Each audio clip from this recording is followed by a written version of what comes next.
The large meeting hall buzzed with many different voices. Strange creatures from across the galaxy sat in their seats, talking in dozens of languages. Some looked like giant insects with shiny shells. Others were made of what seemed like living crystal that glowed softly in the dim light. A few appeared to be floating clouds of gas that changed colors as they spoke. Ambassador Hyun-Ki straightened his formal blue uniform and checked his translation device one more time. As Earth's main representative, he had attended hundreds of these Galactic Council meetings over the past 10 years. But today felt different. Today, there was tension in the air that made his stomach twist with worry. The massive crystal being at the front of the room raised what might have been an arm. Chairman Kale-9 of the Nexari species called for quiet. His voice rang out clear and sharp like breaking glass. The Council will now discuss the matter of expansion rights to the outer Rim territories, Kale-9 announced. 3 species have made claims to the Kepler 442 system. Hyun-Ki had studied the files many times. The system had 7 planets, 2 of which could support life. More important, the asteroid belts contained rare metals that could power starships. For centuries, it was valuable territory that everyone wanted. General Thexmore stood up first. The Vorthak leader was huge, standing nearly 8 feet tall. His body was covered in dark green scales that reflected the room's lights. Yellow eyes glowed in his reptilian face, and his mouth was full of sharp teeth designed for tearing meat. When he spoke, his voice sounded like rocks grinding together. The Vorthak Empire claims this system by right of strength, Thexmore declared. We are the greatest warriors in the galaxy. We have conquered 47 worlds. This system will be ours because we are strong enough to take it and hold it. Many creatures in the hall nodded in agreement. The Vorthak were known across the galaxy as fierce fighters. Their empire was built on conquest and military might. Few species dared to challenge them directly. Next came Speaker Vel-An of the Etherian Collective. The gaseous being's form shimmered and changed as it spoke, colors flowing through its body, like liquid light. The collective offers a more logical approach, Vel-An said in a voice that sounded like wind through leaves. We propose shared mining rights. Our economic models show that cooperation will benefit all species involved. We can extract the resources efficiently while maintaining peace. Several smaller species murmured their approval. The Etherians were known for their business skills and fair trade agreements. They had built their power through economics rather than warfare. Finally, it was Hyun-Ki's turn to speak. He stood slowly, aware that every eye in the room was watching him. Humans were still newcomers to galactic society. First contact had happened only 93 years ago, when the Nexari exploration ship had found Earth's radio signals. The Terran Federation requests permission to establish a small research station on Kepler 4I42c, Hyun-Ki said calmly. We wish to study the unique stellar formations in that system. Our scientists believe the twin suns may hold clues about how solar systems form and develop over time. The room fell silent for a moment. Then General Thexmore began to laugh. The sound echoed off the walls like thunder, growing louder and more mocking.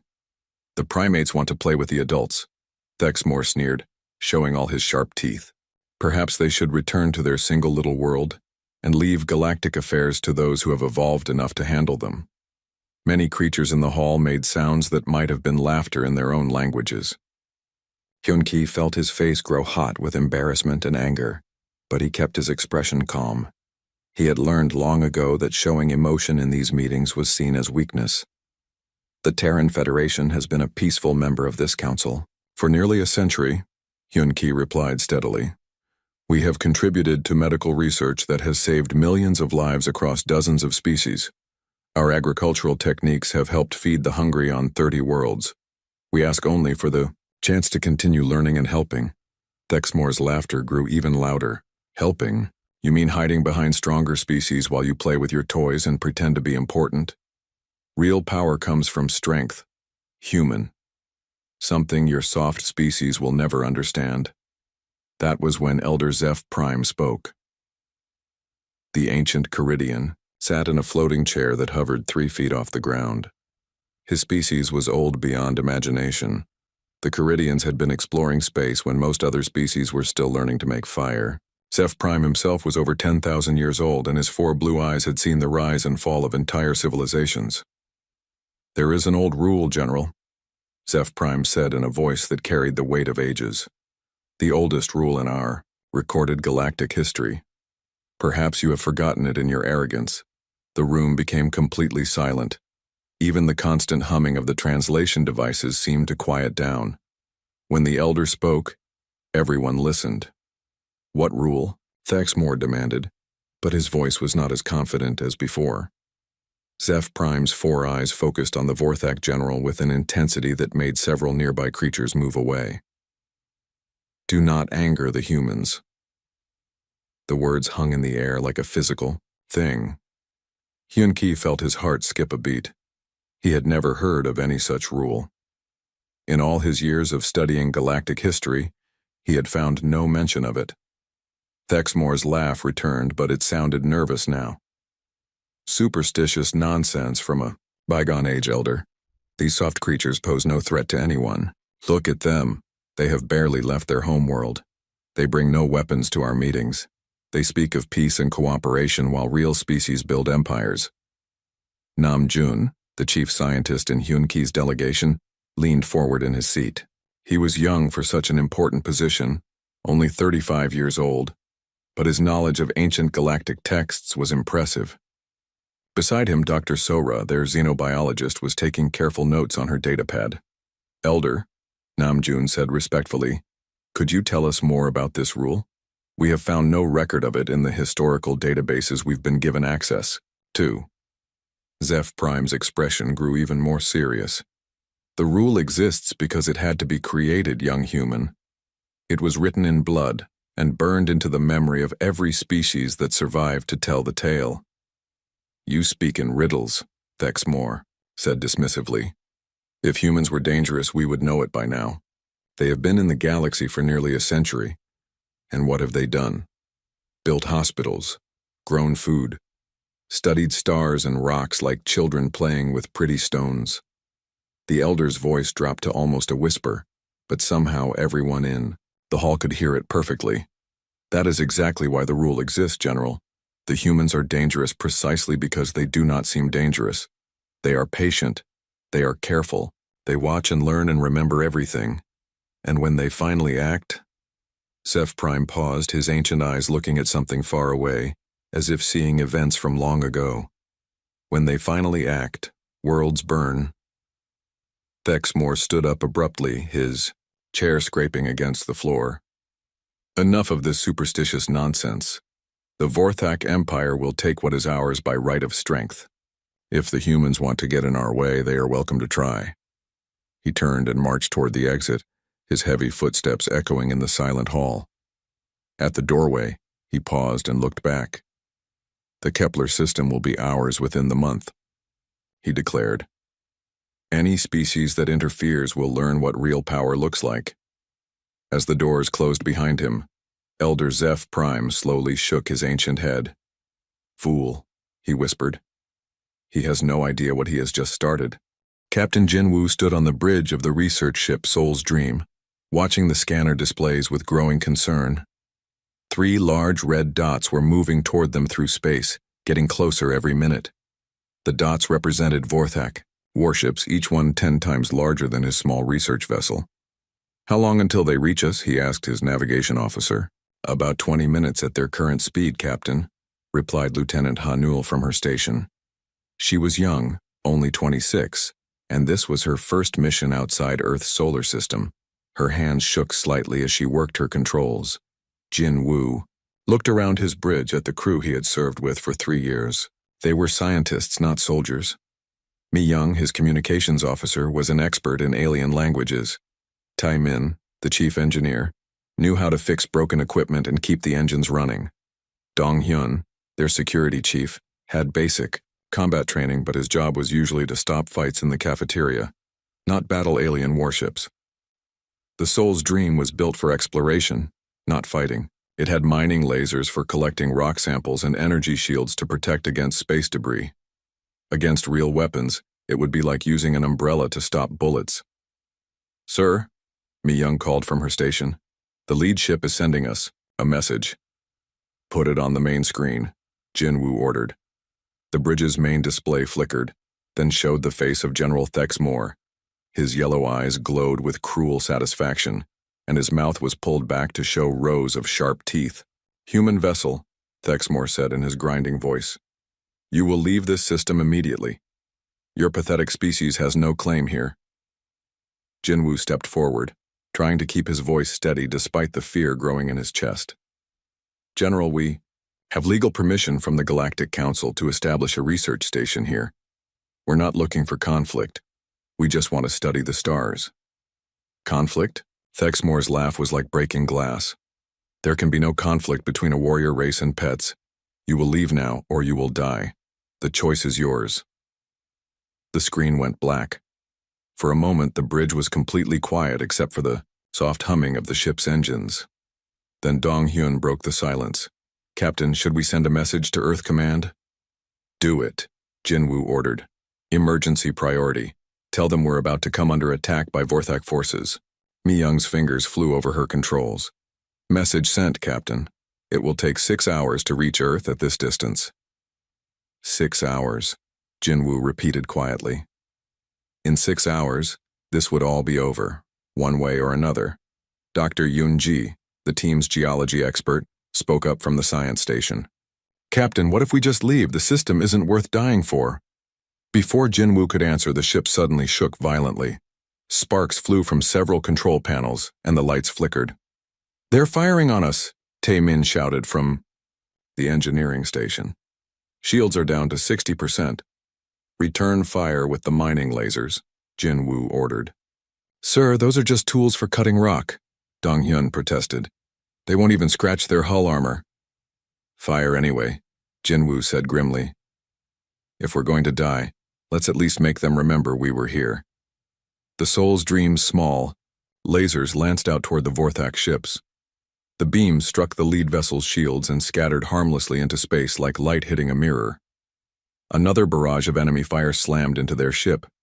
This time, Jinwoo was thrown to the floor as the artificial gravity flickered. When he got back to his feet, half the control panels were dark. Hull breach on decks 3 and 4, reported Yu-jin, their medical officer. I'm reading 12 injured, 2 critical. Life support is failing, Tae-min added, his voice tight with panic. We've lost main power to the oxygen recyclers. Through the chaos, Jinwoo could hear Mi-young still working at her station. Emergency beacon activated, she called out. Distress signal is broadcasting on all frequencies. The message that went out into space was simple, but would change the course of galactic history. Research vessel Soul's Dream under unprovoked attack by Vorthak Empire forces. 37 civilian scientists aboard, requesting immediate assistance. Multiple hull breaches. Life support failing. A third volley of Vorthak weapons struck them. The bridge filled with smoke and the smell of burning electronics. Jun Seok, their youngest crew member at only 22, was thrown across the room and hit the wall hard. He didn't get up. Jinwoo crawled over to help him, but it was too late. Jun Seok's neck was bent at an impossible angle, his eyes staring at nothing. He had joined the mission because he wanted to discover new worlds and maybe find signs of ancient life. Instead, he had found only death in the cold vacuum of space. Captain, Dong-hyun said, his voice barely audible over the sound of alarms. The Vorthak ship is moving closer. I think they want to board us. No, Jinwoo said firmly. He pulled himself up using a damaged console. We won't give them that satisfaction. He looked around at his surviving crew. Sora, the biologist, was holding a compress against a bleeding cut on her forehead. Researcher Myung-ho had burns on his arms but was still trying to help repair. A damaged control panel. These were good people, peaceful people who had never hurt anyone. Listen to me, Jinwoo said, his voice carrying across the damaged bridge. We came out here to learn about the universe. We came to build bridges between species and make friends among the stars. We brought gifts of knowledge and offers of cooperation. He gestured toward the main screen, where the Vorthak ships were visible, growing larger as they approached. Instead, we found beings who think might makes right, who believe that being strong gives them the right to kill the weak. They're wrong. Another hit shook the ship, weaker this time. The Vorthak were probably trying to disable them completely, so they could capture survivors. If we don't make it home, Jinwoo continued, I want everyone to remember that we died representing the best of humanity. We came in peace, we came to learn, and we tried to build something better. Taemin looked up from his damaged controls. Captain, the engine core is going critical. We have maybe 2 minutes before it explodes. Jinwoo nodded. Then we go out, on our own terms, not theirs. He walked to Mi Young's station, where she was still sending out distress calls despite the sparks flying from her equipment. One more message, Mi told her. Send this to Earth Command, high priority. Mi Young nodded, her hands ready on the controls. Tell them, Jinwoo said slowly, that we died doing our duty. Tell them that we were murdered by beings who mistake cruelty for strength, and tell them... He paused, thinking of Earth, of blue skies and green forests and 7 billion people who still believed the galaxy was full of friends waiting to be met.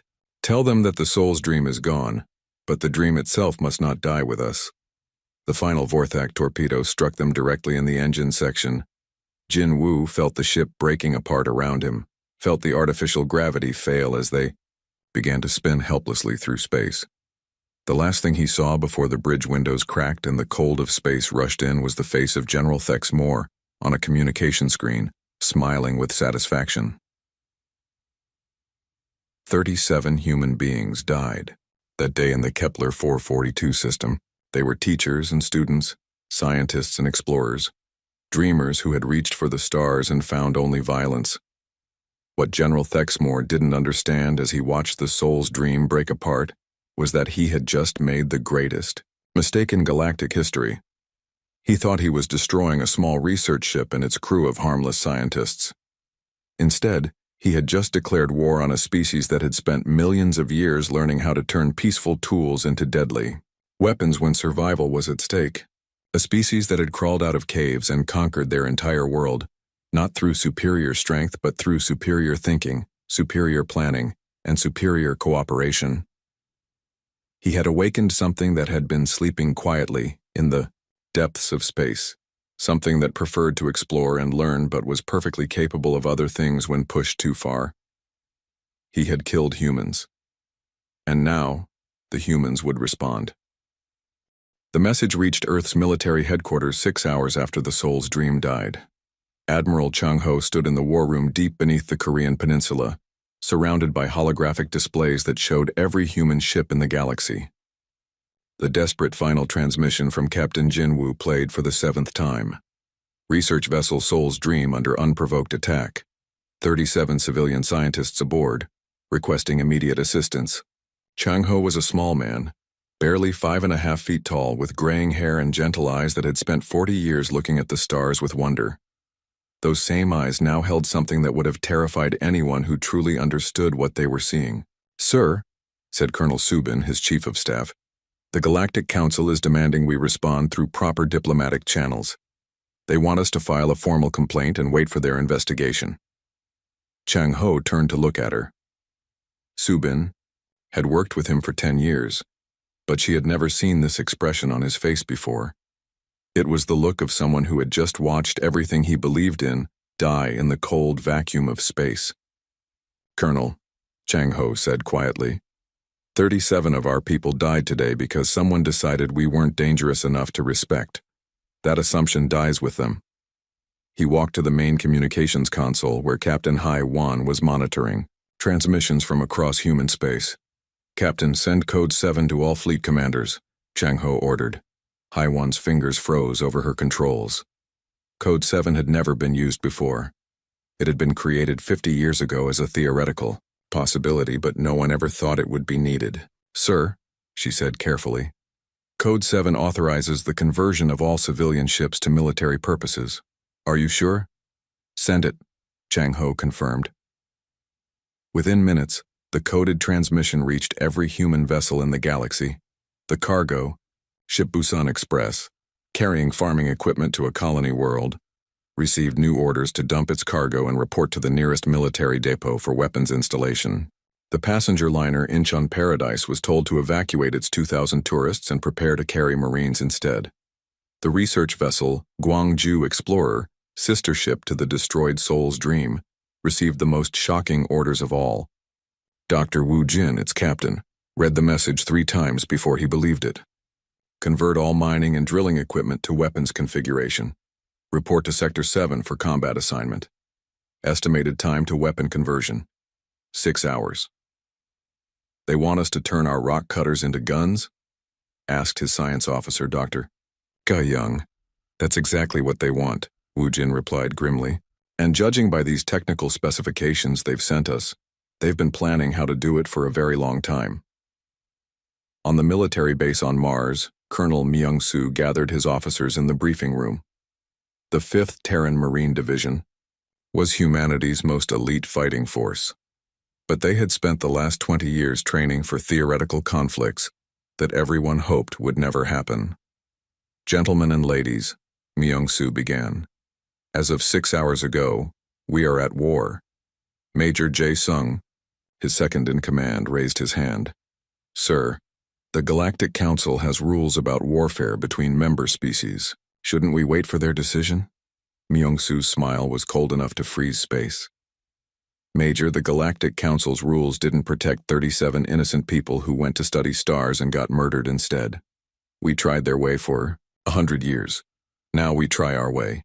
He activated the room's holographic display, showing detailed information about Vorthak ships, weapons, and military tactics. For a century, we've been the galaxy's students, Myung-soo continued. We've learned their languages, studied their cultures, mapped their territories, and analyzed their technology. We know exactly how every major species fights, what they fear, and how they can be defeated.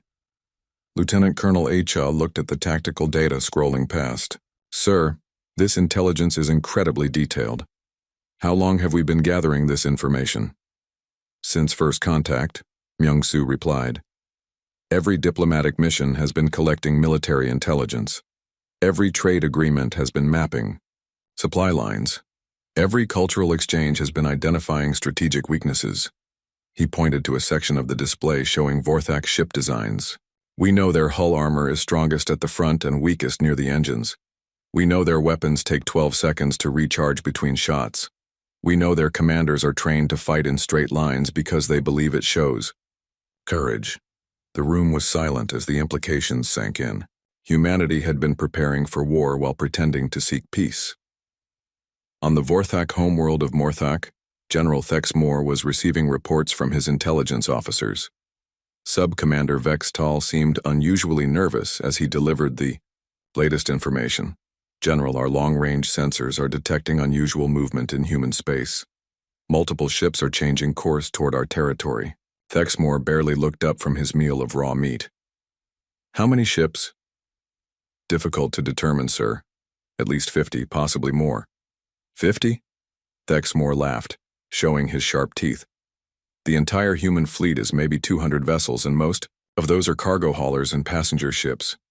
Are they planning to throw tourist luggage at us? Sir, Vextal continued hesitantly, there's something else. Our spies in the Galactic Council report that the humans rejected all diplomatic solutions. They refused to negotiate. For the first time, Thexmore looked slightly concerned. Refused? But humans always negotiate. They love their peaceful solutions and compromise agreements. Not this time, General. According to our sources, their response to the Council's peace offer was a single word: no. Halfway across the galaxy, Elder Zeph Prime was addressing an emergency meeting of the Galactic Council. His ancient voice carried clearly through the chamber as he explained what was happening. I tried to warn you, the Caridian Elder said sadly. The humans are not like other species. They do not anger quickly, but when they do, worlds burn. Chairman, Kale-9's crystalline form flickered with nervous energy. Elder, surely you exaggerate. Humans have been members of this council for nearly a century. They have shown nothing but peaceful intentions. That is exactly why they are dangerous, Zeph Prime replied. They are patient, they learn, they prepare. And when the time comes to act, they do so with a completeness that other species cannot comprehend. The Etherian representative, Speaker Vel-An, shimmered with concern.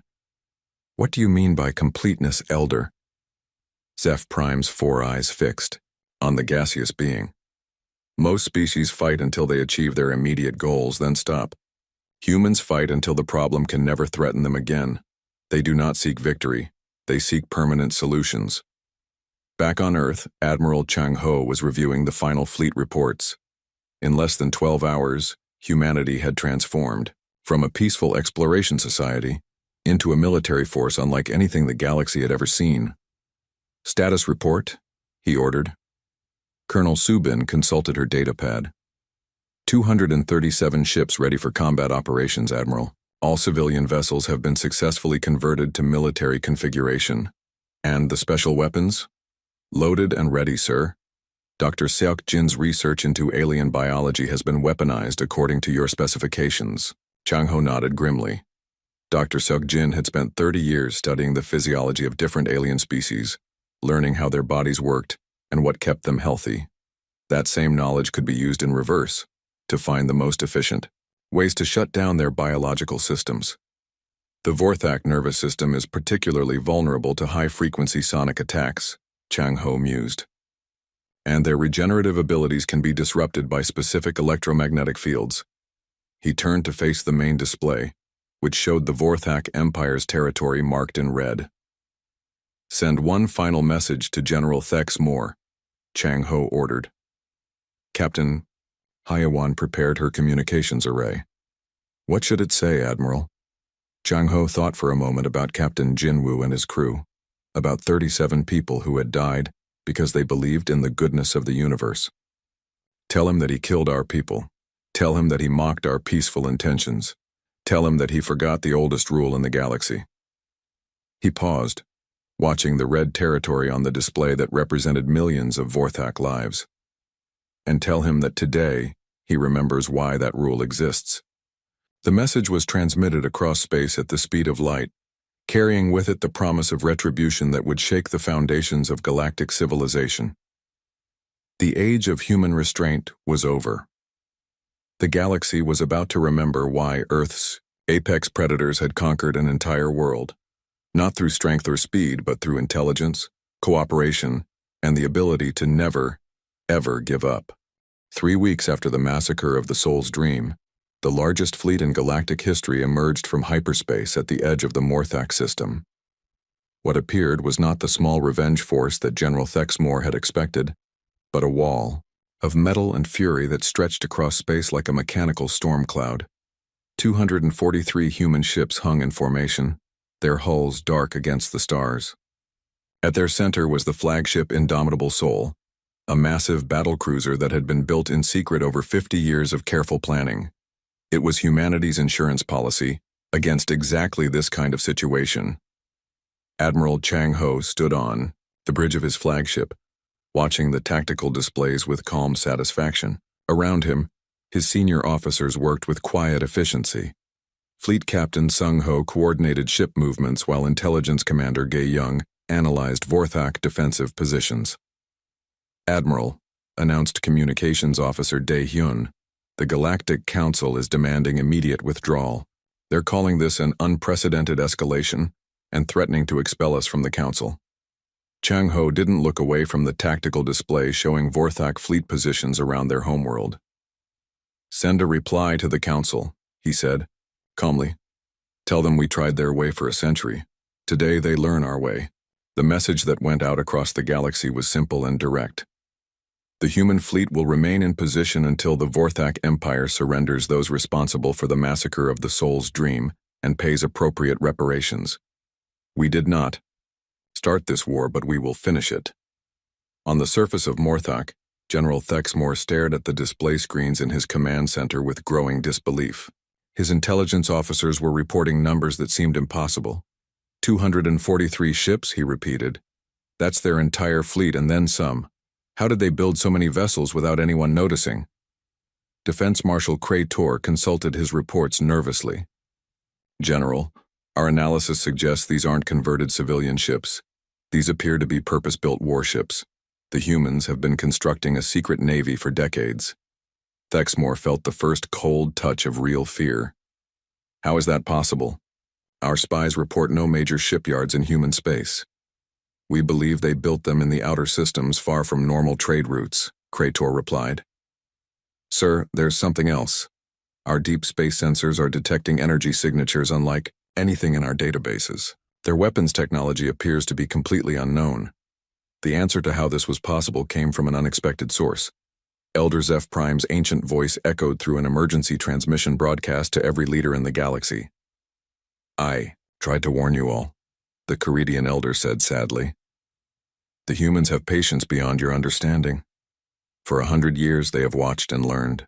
They studied every species they encountered, not just their culture and language, but their technology, their tactics, their weaknesses. The transmission continued, carrying wisdom that came too late. While you saw them as harmless explorers and researchers they were preparing, every diplomatic mission gathered intelligence. Every trade negotiation mapped supply lines. Every scientific exchange identified strategic vulnerabilities. On board the human flagship, Dr. Seok Jin was making final preparations to the fleet's most terrible weapons. For 30 years, he had studied alien biology to help heal diseases and extend life. Now that same knowledge served a darker purpose. The Vorthak respiratory system processes oxygen at a specific rate, he explained to Admiral Chang Ho. If we disrupt that process with targeted biological agents, they'll be incapacitated within minutes. Casualties? Chang Ho asked. Minimal if we use the right concentration. They'll recover completely in a few hours, but they won't be able to fight. This was the terrifying truth about humanity's approach to warfare. They had learned not just how to kill efficiently, but how to disable enemies with surgical precision. They could end fights without ending lives, which somehow made them even more dangerous than species who simply destroyed everything in their path. Captain Bo-Ra, leading the Marine Assault Forces, was reviewing the final attack plans with her officers. Remember, she told them, we're not here to conquer. We're here to teach a lesson. Minimum casualties, maximum effect. Lieutenant Wusik raised his hand. Ma'am, what if they refuse to surrender? Bo-Ra's smile was sharp as a blade. Lieutenant, by the time we're done, surrender will look like their best option. The human fleet began its advance toward Morthak with movements that seemed almost like a dance. Ships that had once carried grain and passengers now moved with military precision. The converted cargo vessel Jeju Thunder led one formation, its mining lasers reconfigured into weapons that could cut through the strongest armor. General Thex Moore watched the approaching fleet with growing panic. Deploy all defensive platforms, he ordered. Every ship we have, every weapon system, everything. The Vorthak fleet was impressive by any normal standard. 300 warships, each one a masterpiece of military engineering armed with weapons that could destroy moons. They had conquered 47 worlds with this force, but as they moved to intercept the human fleet, something unexpected happened. The humans didn't engage in traditional space combat. Instead, they demonstrated the terrifying efficiency that had made them the dominant species on a world that tried to kill them every single day. Every human weapon strike was perfectly aimed. They didn't fire randomly or rely on overwhelming force. Instead, they targeted specific systems with surgical precision. Vorthak shields failed not because they were overpowered, but because the humans had studied their frequency patterns and knew exactly how to disrupt them. Commander In-Soo, aboard the assault ship Daegu Storm, watched his tactical display with professional satisfaction. Target their engine cores, not their hulls, he ordered his weapons officers. Disable, don't destroy. The Vorthak flagship tried to ram the human formation, relying on their traditional tactics of close combat and brute force. But the humans had studied Vorthak military doctrine for decades. They knew exactly what their enemies would do, and they were ready for it. The battle, if it could be called that, lasted exactly 4 hours and 17 minutes. By the end, 90% of the Vorthak fleet was disabled but intact. Their crews were alive but unconscious, overcome by biological agents that targeted their specific nervous system. On the surface of Morthak, the remaining defense systems fell silent one by one. Not destroyed, but hacked. Dr. Moon Young, the fleet's information warfare specialist, had spent 20 years studying Vorthak computer systems through cultural exchange programs. She knew their codes better than their own technicians. General Thexmore stood in his command center, watching his empire's defenses crumble without being destroyed. This wasn't the glorious battle he had expected. This was something far worse, a demonstration of complete superiority that left him helpless but alive to witness it. "Sir," reported his communications officer with a voice full of despair, "all orbital platforms are non-responsive. The planetary defense grid is offline. Our entire fleet is disabled." Thexmore sank into his command chair, finally understanding the magnitude of his mistake. He had attacked what he thought was a weak species, and had awakened something that was anything but weak. A new voice filled his command center, Admiral Chang Ho speaking directly from the human flagship. General Thexmore, the human commander, said in perfectly accented Vorthak language, "You wanted to see what humans are capable of. This is us being merciful. This is us following the rules of war that we helped write. This is us showing restraint." The transmission continued, and Thexmore heard something in the human's voice that made his blood freeze. The soul's dream carried 37 researchers who wanted nothing more than to study how stars are born and catalog what minerals could be found in asteroids. They died because you thought kindness was weakness. You will never make that mistake again. Around Morthak, the human fleet maintained perfect formation, their weapons still powered but no longer firing. They had proven their point without unnecessary destruction. They were not conquerors, they were teachers, and the lesson was simple. There are consequences for breaking the oldest rule in the galaxy. The surrender ceremony took place aboard the human flagship Indomitable Soul, 3 days after the Battle of Morthak. General Thexmore was escorted to the meeting room by 2 human Marines, who were smaller than him but somehow more frightening than any Vorthak warrior he had ever faced. Admiral Chang Ho waited at the head of a long table, flanked by his senior officers. The human commander looked exactly like what he was, a predator who had spent a century pretending to be harmless. "General," Chang Ho said calmly as Thexmore was seated across from him, "I want you to understand something very important. What happened to your fleet was not revenge. It was a demonstration." Thexmore's voice was hoarse when he spoke. "A demonstration?" "Of what?" "Of restraint," Chang Ho replied. "We could have destroyed every ship in your fleet. We could have turned your homeworld into glass. We could have hunted down every Vorthak in the galaxy and ended your species entirely." The human admiral leaned forward slightly, and Thexmore saw something in his eyes that would haunt him for the rest of his life. "Instead, we disabled your ships without killing your crews. We hacked your computers without destroying your infrastructure. We won your war without becoming the monsters you tried to make us into." Colonel Myung-soo, seated to Chang Ho's right, added his own observation. "General, you made a fundamental error in judgment. You assumed that because we choose to be peaceful, we are incapable of anything else." The formal surrender documents were presented, written in 17 different languages including perfect Vorthak. Thexmore read through them with growing amazement. The terms were harsh but not impossible. The Vorthak Empire would pay reparations for the destroyed soul's dream. They would surrender the officers directly responsible for the attack. They would formally acknowledge human sovereignty over the Kepler 442 system. But what surprised him most was what the humans didn't demand. They didn't want Vorthak territory. They didn't want slave labor or tribute payments. They didn't want to rule over conquered peoples. "Why?" Thexmore asked suddenly. "Why aren't you taking our worlds? Why aren't you enslaving us? Any other species, with your power, would be claiming an empire right now." Chang Ho's expression softened slightly. "Because that's not who we are, General. We didn't come to the stars to build an empire. We came to explore, to learn, to make friends with the beings we found out here." He gestured toward the viewport, where Morthak hung in space like a green and brown jewel. "You forced us to show you what we're capable of when pushed too far, but we don't want to be conquerors any more than we wanted to be warriors. We just want to be left alone to do our research and build our small colonies in peace." The news of humanity's victory spread across the galaxy faster than hyperspace travel could carry it.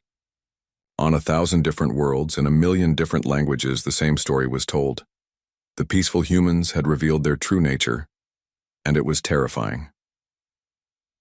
On the Nexari homeworld, Chairman Kale-9 called an emergency session of the Galactic Council. The crystal being's usual composure was shattered as he addressed the assembly. "Fellow representatives," Kale-9 announced, his voice ringing like broken glass, "we must discuss the new reality of galactic politics. The humans have demonstrated military capabilities that exceed our most optimistic estimates." The Etherian delegate, Speaker Velon, shimmered with nervous energy. "How did we miss this? How did an entire species hide their true strength from us for a century?" Elder Zeph Prime, ancient and wise, provided the answer from his floating throne. "Because they were never hiding it. We simply chose not to see it at every diplomatic mission that gathered intelligence, every trade agreement that mapped supply lines, every scientific exchange that studied our weaknesses. It was all done openly. We ignored the evidence because it didn't fit our assumptions." Back on Earth, the mood was somber despite the military victory. President Eugene addressed the planet from her office in Seoul, speaking to 7 billion people who had just learned that their peaceful exploration of the galaxy was over. "My fellow humans," she began, "today we achieved something we never wanted. We won a war, but in winning, we lost something precious, our innocence about what lies beyond our world." She paused, looking directly into the camera with eyes that reflected the sadness of an entire species. "For 100 years we reached for the stars, believing we would find friends and teachers and fellow explorers. Instead, we found beings who mistake kindness for weakness and see cooperation as an opportunity for exploitation." The president's address continued. "We proved today that we can defend ourselves when necessary, but we also proved something more important, that we can show mercy even to those who show us none." 6 months later, Ambassador Hyun-ki stood once again in the Galactic Council chambers.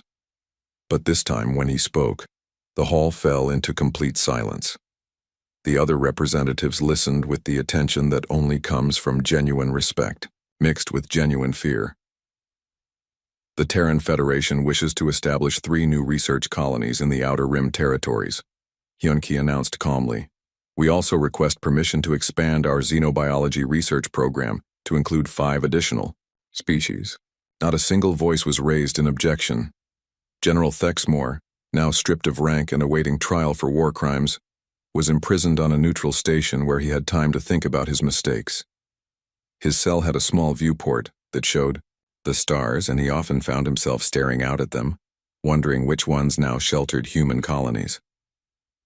The most chilling part of his captivity was the visit he received from Dr. Sora, the xenobiologist who had survived the soul's dream. She came to interview him as part of her research into Vorthak psychology, trying to understand what had driven his species to such aggression. "Why did you attack us?"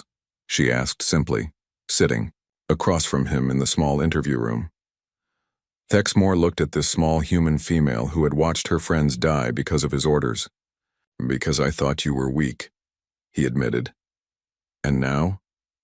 He was quiet for a long time before answering. "Now I understand that you are the most dangerous species in the galaxy precisely because you choose not to be dangerous. You could have destroyed us all, but you didn't.